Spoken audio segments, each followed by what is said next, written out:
आज की कहानी है खुशियों का कोई सौदा नहीं होता, जिसकी लेखिका है सुधा ठाकुर। मेरा नाम सुधा ठाकुर है और मैं कानपुर में रहती हूँ।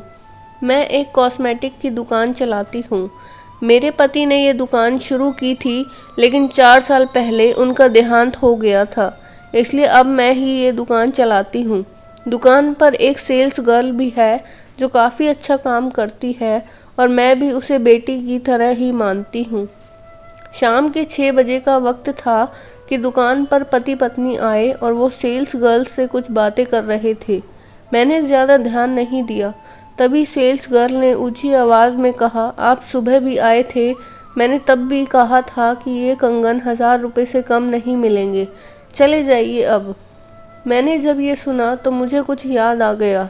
मुझे वही वक्त याद आ गया जब मेरी नई नई इनके साथ शादी हुई थी। उस वक्त हमारी फाइनेंशियल हालत ज़्यादा अच्छी नहीं थी। आज भी मुझे याद है, मैं और मेरे पति पहली बार घर से बाहर घूमने गए थे और एक दुकान पर मुझे चूड़ियों का सेट पसंद आ गया था। वो इतनी प्यारी चूड़ियाँ थी कि देखते ही मैंने अपने पति को कहा था, कितनी प्यारी चूड़ियाँ हैं, ये ले लूँ। उस वक्त वो चूड़ियों का सेट 10 रुपये का था। मेरे पति ने दुकान वाले से पूछा, भाई साहब कितने का है ये चूड़ियों का सेट? दुकानदार ने कहा 10 रुपये का। मेरे पति ने अपना पर्स देखा और कहा, भाई साहब 5 रुपये का दे दो। दुकानदार ने मना कर दिया। मैं समझ गई थी कि इनके पास इतने पैसे नहीं हैं, इसलिए मैंने भी कह दिया, चलिए रहने दीजिए, ये महंगा लग रहा है। लेकिन मेरी पति की आंखों में मेरी इच्छा पूरी ना करने का अफसोस मैं साफ देख पा रही थी। मेरे पति ने 3-4 बार दुकानदार से मिन्नतें की, लेकिन वह नहीं माना। उस दिन मेरे पति की आंखों में मैंने पढ़ लिया था कि ये मुझसे बहुत प्यार करते हैं और मेरे लिए कुछ भी कर सकते हैं। उस दिन के ठीक 2 महीने बाद मेरे पति ने उसी दुकान से मुझे वही चूड़ियों का सेट खरीद कर दिया था। मैं समझ सकती थी कि वो इन चूड़ियों को कभी भूले ही नहीं थे। बस उन्हें इस बात का अफसोस था कि उस दिन नहीं ले सके। उस दिन के बाद मेरे पति ने दिन रात इतनी मेहनत की और बहुत जल्द खुद की अपनी दुकान खड़ी कर दी।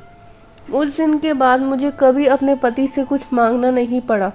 मैं जिस चीज़ पर भी हाथ रख देती थी, उसी वक्त वो मुझे ले देते थे। आज जब मैंने इन पति पत्नी को कंगन खरीदते हुए देखा तो मुझे फिर से अपने वही दिन याद आ गए और आंखें नम हो गई।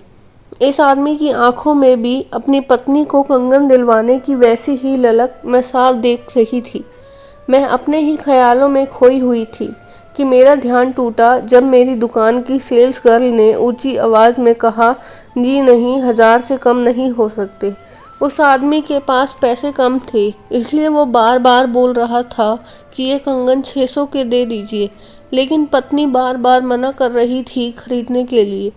मैंने सेल्स गर्ल को आवाज़ लगाई और कहा, मैंने कल तुम्हें बोला था कि इन कंगन पर 50% छूट का स्टिकर लगा दो, तुमने लगाया क्यों नहीं? सेल्स गर्ल ने भी हैरानी से कहा, अरे मैम, आपने कब कहा था? ओह, शायद मैं तुम्हें कहना भूल गई, मैंने कहा। मैंने उस आदमी को कहा, भाई साहब ये कंगन 500 रुपये के हैं, आप ले लीजिए। ये सुनकर उसके पति की आंखों में खुशी भर आई और उसने हंसते हुए अपनी पत्नी को देखा और कहा, बहुत सुंदर है ये कंगन और तुम्हारे हाथों पर अच्छे लगेंगे।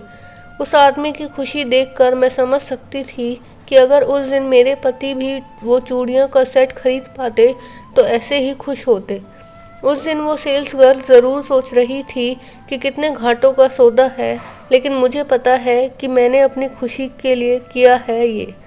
और वैसे भी खुशियों का कोई सौदा नहीं होता, क्यों ठीक कहा ना? वो कहते हैं ना। दोस्तों, ये इमोशनल सच्ची कहानी आपको कैसी लगी हमें कमेंट में ज़रूर बताएं। धन्यवाद।